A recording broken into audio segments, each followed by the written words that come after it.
What's going on, everybody? Today we're looking at the Diablo IV quarterly update for June 2022, which is focused on the Necromancer. So we'll read through this, and then if I have any thoughts, I'll break those down. Hello, and welcome to the mid-year Diablo IV quarterly update. We hope you enjoyed last quarter's behind-the-scenes look at the art of Sanctuary and its dungeons. That blog and our previous updates are available here if you missed out. I'd also like to take a moment to congratulate Diablo Immortal on its launch. The Immortal team worked incredibly hard to bring Diablo to life on mobile, and it's exciting to have another way to enjoy Diablo. Diablo Immortal, I love the game, but, well, you guys know what happened. Today we're going to take a look at the final launch class, the Necromancer. Now that it's been announced on the big screen, we can jump into some of the grittier details and mechanics of the class. You can think of this blog as a companion to that announcement, with our lead class designer, Adam Jackson, doing a deep dive into the core playstyles of the Necromancer, some of its skills, and its unique class mechanics. Book of the Dead. We'll also look at the selection of incredible armor and weapons that Necromancers can use. Diablo IV is committed to the principle of player choice. It shapes how we approach many of our systems, from character customization to the density and layout of our open world to the design of our classes and builds. As you see below, the Book of the Dead focuses on this idea of choice and what kind of Necromancer you want to be. We hope you enjoy this update and look forward to your thoughts and reactions. Later this year, you can expect to hear more about how we plan to support Diablo IV after launch, including our plans for seasons. We're grateful to have you with us on our journey. Thank you for playing the games we make. Joe Shelley. So the next quarterly update is going to be talking about post-launch and seasons. So probably in September. Okay. So wait, now that we know that the game's coming out in the first half of next year, we're going to have September, December, March. So 2, maybe 3 more quarterly updates before the game is out? Probably. Okay. Alright, so here's the cinematic trailer that we already saw yesterday. Greetings, Heroes of Sanctuary. Today, we're thrilled to announce that a fan favorite, the Necromancer, is once again returning to slay and subjugate their enemies with necrotic magics. We had a blast working on this iconic class, and we can't wait to get it into your hands. We know that the Necromancer has a storied history in our franchise, and we are taking a lot of care to give players an experience that lives up to the hype. We have spent a considerable amount of time making sure that fans of the Diablo II, Diablo III, and Diablo Immortal versions of the Necromancer see something familiar with what we have to offer, while at the same time creating something unique for Diablo IV. I like that. Read on to see what the Necromancer's all about. Class features. The Necromancer has 2 types of resources that they use: Essence and Corpses. Okay.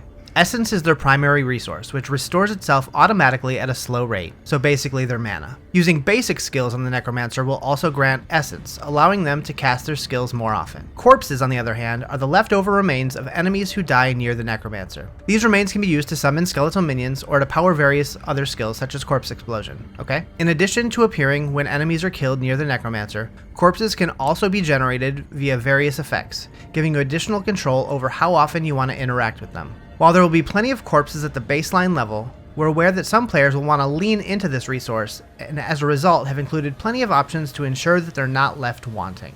Okay, what are we seeing here? Just a couple of corpses. Cool, okay. As far as weapons and other unique gear, Necromancers use swords, daggers, wands, focuses, and shields. In addition to these, they are also the only class that can use scythes. Additionally, what self-respecting Necromancer would be running around the world of Sanctuary without curses? We're happy to say that you'll be able to put these nasty debuffs on your enemy to your heart's content, with skills like Decrepify and Iron Maiden making a return. Alright, playstyles. The Necromancer has 4 high-level playstyles that players can choose between. These playstyles are Bone, Darkness, Blood, and the Army. So a summon Necro. Got it. Bone skills are relatively physical in nature, and thus benefit more heavily from effects such as Critical Strike. These skills also benefit from having and spending large amounts of essence, as they have various effects that can cause each of their individual attacks to be even more powerful. Bone Spirit is back in Diablo IV, and now has a unique twist that exemplifies what Bone skills are all about. Bone Spirit not only has a cooldown, but also consumes all the essence the player currently has. Once cast, a Spirit of Bone is conjured that seeks out the nearest enemy. Upon reaching them, the spirit will explode, dealing a high amount of damage to the target and all other enemies in the area. This damage is increased by a certain percentage per point of essence spent, meaning that players who spend the maximum amount of essence will deal a significant amount of damage to the enemy's hit. This skill can also be upgraded so that when it critically strikes, its cooldown is significantly reduced, meaning that players who commit to generating lots of essence while also having a high crit strike chance will get a lot of damage from this skill. Another Bone skill that Necromancers will have access to is Bone Prison. When the players cast Bone Prison, they slam their weapons into the ground. calling forth a circular wall of bone to surround the targeted enemy or area. Enemies cannot move through this space while the bone prison persists, which makes it incredibly versatile and able to be combined with many other skills, even those that are not themed around bone. Bone Prison is great for blocking off hallways, trapping groups of enemies inside to set them up for an AoE attack, or for simply sectioning off a group of enemies to deal with later while you handle higher priority targets. Darkness skills use shadow magic to overwhelm their enemies.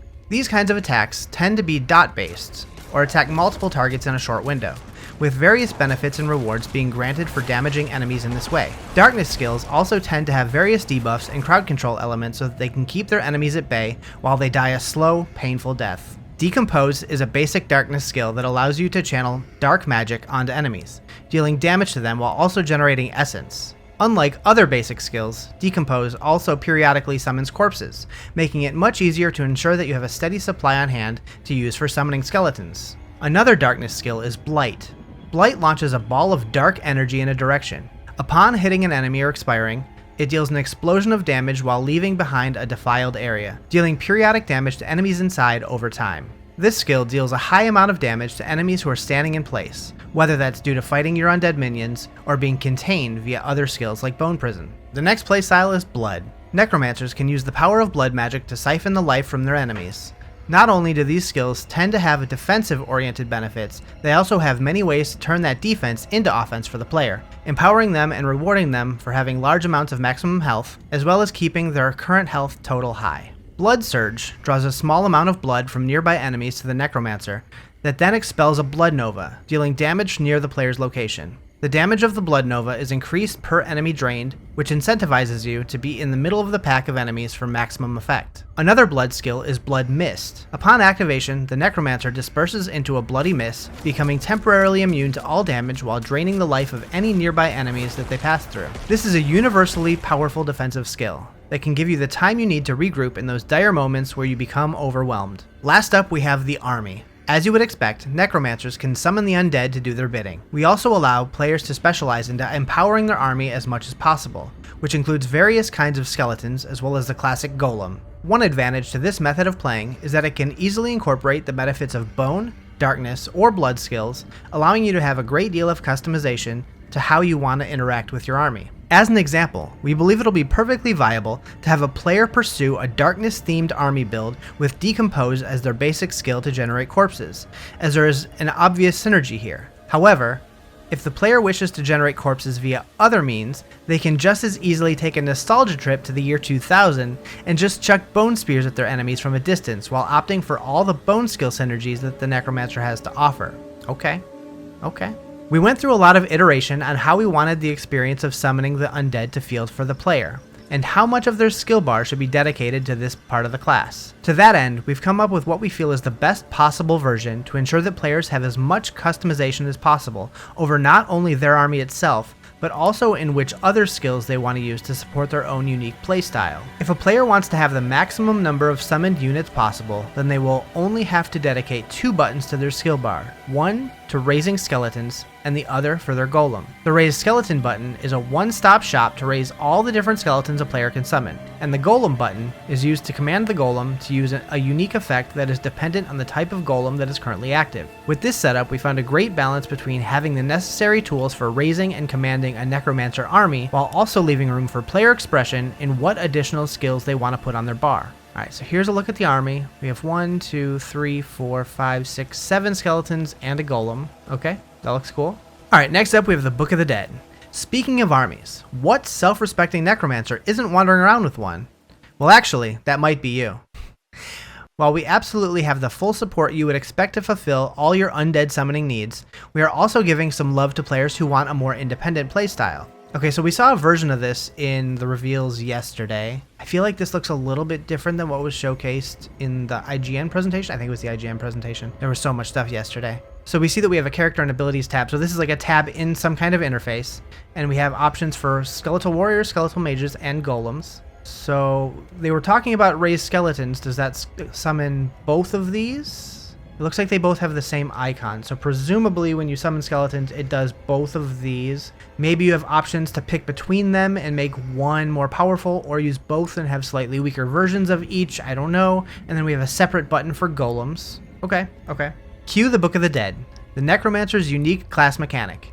Right from the moment you log in, you'll start with an extra skill on your bar, Raise Skeleton.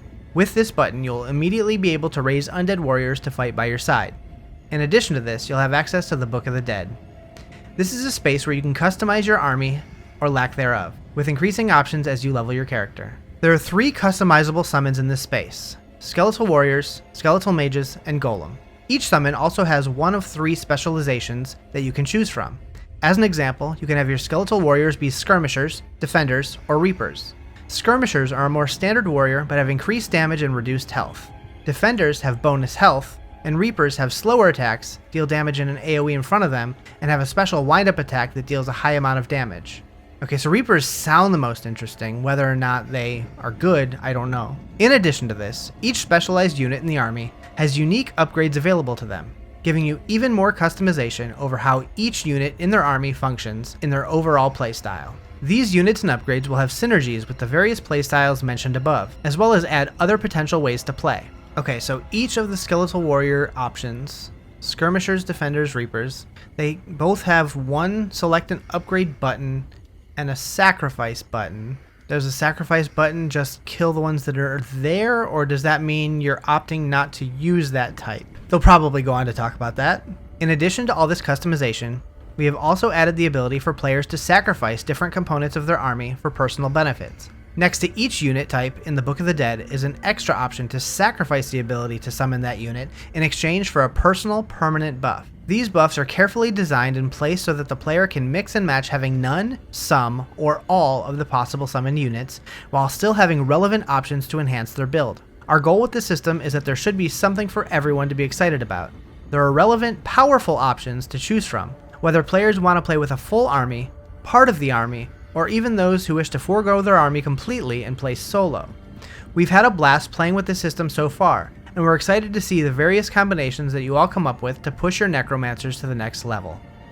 I do think that's really fun, and that's an interesting choice. So you can play with warriors and mages and not have golems, you can play with mages and golems, not have warriors, you can just do golems, you can just do mages, and depending on what you sacrifice, you can get buffs for yourself. Hopefully they balance it well enough to where there's not one clear winner. Alright, final thoughts. We're so excited to be able to bring the Necromancer to Diablo IV, and we can't wait to get it into your hands.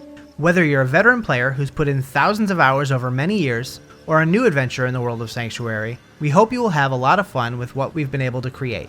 As always, please leave us your feedback on what we've shown you so far. While we're confident that we're on the right track, we know that the best ideas and the best games are created with input from the community. Thank you all so much for your patience and for joining us on this epic journey through the world of Sanctuary. We promise it'll be worth the wait.